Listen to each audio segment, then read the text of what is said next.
You're doing way better than I was doing earlier. Oh shit. Yeah, that's true. Oh my god. I spoke too soon. Yeah.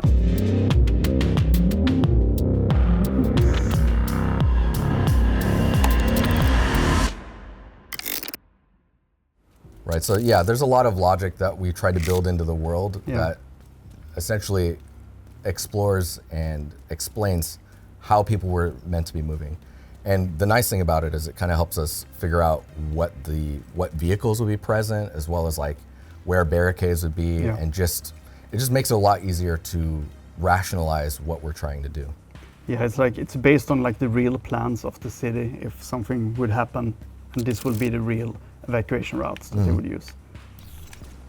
But yeah, the churches in the game can be quite depressing in a way, because with the green poison, a lot of civilians died or people died. So you can always see these like memorial sites close to a lot of the churches. It's very immersive, but it can be quite depressing. But it is a dark world story. Oh, something's going down. Something's going down. What was that? Yeah, but I think we're closing in to the control point. So this control point, like what the control point is, it's like an anchor for the whole name zone of the district. Like this is where the faction would find a nice place to control the. Oh, sorry, I'm just gonna kill this guy. Control the area. So when we looked at how Washington looks, and we wanted to decide where this control point should be, like where it makes sense. So in Google Maps, this district, there's actually just houses here, but I thought logical-wise, it would make a great point to have a control point here. It made logical sense. So what I did is basically I just cut off the whole house in here, and I really, let's see here. So, and here I really wanted to play like, okay, what's the most defensive structure there is? That's right, Jeremiah, it's a medieval castle. So that's why I constructed this whole control point to mirror a medieval castle. So here's the castle, here's the drawbridge, and you can't have a castle. Oh shit! And you can't have a castle without the moat, of course. So this is the whole idea from this control point. Excuse me. Yeah, I think the thing that you guys have to remember as well is like most of my time, if not all of it, was focused on the White House. Yeah, so that's true. Some of this information's new to me because I was just looking at making sure that the White House felt right. Oh, dude.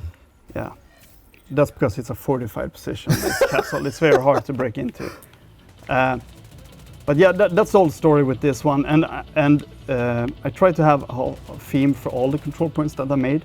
It's quite, I mean, if you have the theme, the layout kind of writes itself in a way. Like I have the drawbridge and everything, and it's. Oh, sorry. Dude, you're mowing these guys down. Yeah. You're doing way better than I was doing earlier. Oh shit. Yeah, that's true.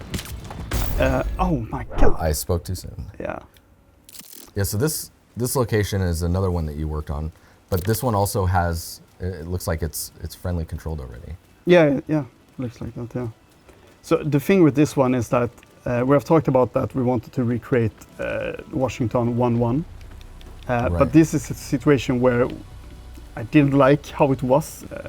In this control point, this house here in Google Maps is actually over here, but that wouldn't work logically-wise with how the flow is, because basically the only way to get up here is through this road and another one over there. And that so means it's a reveal. It's a reveal, Yeah. and here I wanted like a grand reveal, and also like the control point is very centered now. So like you have a very good approach. It's like 180 approach-ish here, and the whole theme here is I wanted this like big mansion with a giant balcony. So it's like two-floor defensive line basically. But we could take some liberties in removing or moving some buildings when designing the open world. But in a whole, the Washington should be 1-1. Yeah, we kept it pretty close. Yeah, which is quite. Oh, sorry. Yeah. Oh, I was just gonna say making adjustments like that really helps with like you're saying, the grand reveal.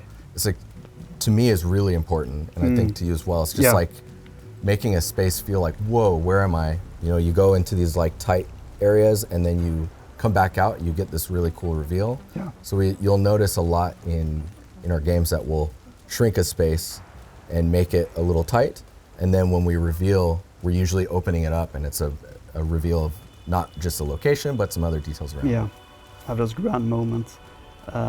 But one thing with having one-on-one Washington is also like it's so fun to see in like Reddit or the community when they're sharing pictures like, oh, this is how Washington is, and then they share a picture of the game, and it's like kind of the same. Yeah, it's crazy. It's super crazy, and I'm amazed. Like, damn, we managed to do that. Yeah, It's like, wow. This whole area here is very like elevated. So here we had figure out ideas. How do we make this flow work? Because it's like we have patrols down here, you are up here. How do you get up and down? So here we have a bunch of ways we can be creative with cars, that you jump on cars or trucks, climb up, or we use the ladder. The ropes. Right.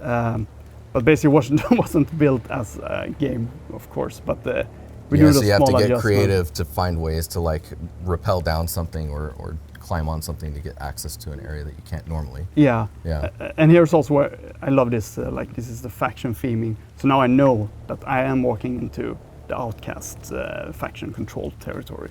Right.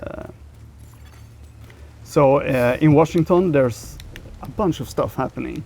So have you seen this place before?